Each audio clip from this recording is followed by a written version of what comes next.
Today I'm making a Cacio e Pepe Risotto. I'm creating a recipe for a little bit of redemption. I guess we'll take a little look at how this episode actually went for me. So for my first dish, I'm making a play on mac and cheese with gorgonzola risotto.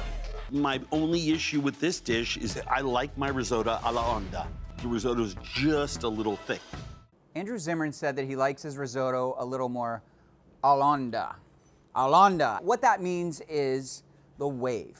He's looking for that wave. He wants that risotto to sit and fall. So I've got my chicken stock here. I'm gonna pour that over my arborio rice. And I'm doing this to release some of that starch off the grains of rice into that stock, but I'm not gonna throw away that starchy goodness. Like, I'm gonna put that right back into my dish.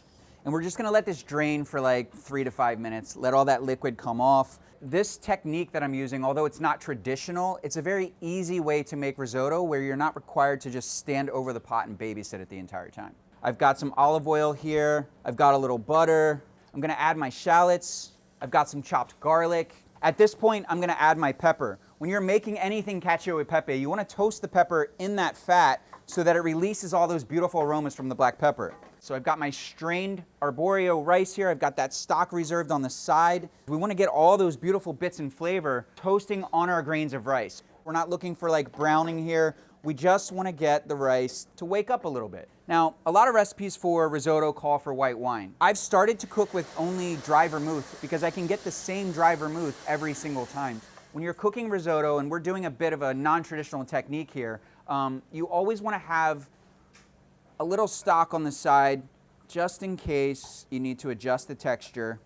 So now this is where you take everything that you know about cooking rice and you apply it to forgetting about everything that you know about cooking risotto. I'm gonna add all of my stock except for that 1 cup that we have reserved off to the side. Bring it up to a simmer. When it hits simmer, I'm gonna put a lid on top of it. I'm gonna turn the heat down slightly and let that cook for anywhere from 10 to 12 minutes. I've got that reserved stock. Now this is where I'm gonna add this back in, and this will give us that little bit of extra control to get us to that Hollanda effect that we're looking for. Now, we're making this cacio e pepe flavored, so cheese and pepper, you gotta have cheese. In this case, I'm using pecorino. And also a little salt.